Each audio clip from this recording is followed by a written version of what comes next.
சாரதி கோலத்தில் காட்சி தரும் திருவல்லிக்கேணி பார்த்தசாரதி பெருமாள். சென்னைக்கு புகழ் சேர்க்கும் பல கோவில்கள் இருக்கின்றன. ஆனால் அவற்றில் மிக முக்கியமானதாக திருவல்லிக்கேணி பார்த்தசாரதி பெருமாள் கோவில். இந்த ஆலயம் 108 வைணவ திவ்ய தேசங்களில் 60வது திவ்ய தேசமாக சொல்லப்படுகிறது. இத்தலத்தில் உள்ள மூலவர் வெங்கட கிருஷ்ணர். இவர் 9 அடி உயரத்தில் சாரதிக்குரிய மீசையுடன் இருப்பது இக்கோவிலின் தனி சிறப்பு. பேயாழ்வார், திருமங்கையாழ்வார், திருமிழிசை ஆழ்வார், ஸ்ரீராமானுஜர் ஆகியோர் இத்தலத்தில் மங்கள சாசனம் செய்கின்றனர். தல வரலாறு: சுமதிராஜன் என்ற மன்னன் திருமால் பக்தராக இருந்தார். அவருக்கு குருசேத்திரன் போரில் பார்த்தனுக்கு அர்ஜுனன் சாரதியாக, அதாவது தேரோட்டியாக இருந்த கிருஷ்ணரை தரிசிக்க வேண்டும் என்ற விருப்பம் இருந்தது. தனது விருப்பத்தை திருமாலிடம் தெரிவிக்க திருமாலும் அவ்வண்ணமே காட்சி கொடுத்தார். தான் விரும்பிய கோலத்தில் கிருஷ்ணரை கண்டு மகிழ்ந்த மன்னர் அதே கோலத்தில் இத்தலத்தின் கோவில் கொள்ள வேண்டும் என்றும் விரும்பினார். போரில் கோவில் பார்த்தனுக்கு சாரதியாக இருந்தபொழுது கிருஷ்ணர் கையில் எந்த ஆயுதமும் இல்லை. அதேபோல் இத்தலத்திலும் ஒரு கையில் சங்கு மட்டுமே ஏந்தி அருள்பாலிக்கிறார். பார்த்தன் மீது பீஷ்மர் தொடுத்த அம்புகள் அனைத்தையும் தானே முன்னின்று ஏற்றுக்கொண்டு அவனுக்கு வெற்றியை தேடி தந்தார் கிருஷ்ணர்.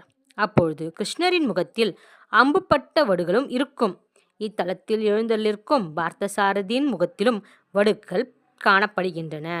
திருமாலின் இந்த கோலத்தை தரிசித்தால் அழகும் அழியும் தன்மை கொண்டதும் என்ற தத்துவத்தை அனைவரும் உணர்த்துவதுண்டு.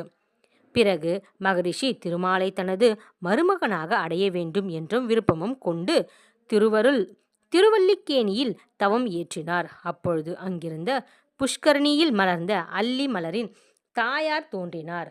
பிறகு முனிவர் குழந்தைக்கு வேதவல்லி என்றும் பெயரிட்டு வளர்த்து வந்தார்.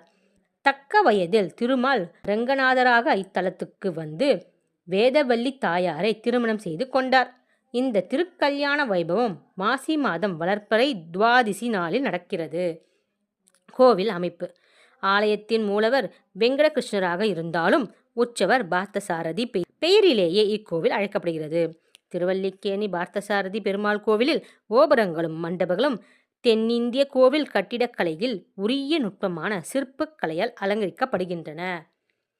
கருவறையில் மூலவர் வெங்கட கிருஷ்ணர், அருகே ருக்மணி தாயார், மார்பில் மகாலட்சுமி, அவரது வலது புறத்தில் பலராமர், இடது புறத்தில் தம்பி சாத்யாகி, மகன் பிரத்யுமன், பேரன் அனிருத்தன் உள்ளனர். ராமபிரான், சீதா பிராட்டி, லக்ஷ்மணன், பரதன், சத்ருக்னன், ஆஞ்சநேயர் ஆகியோர் தனி சந்நிதியில்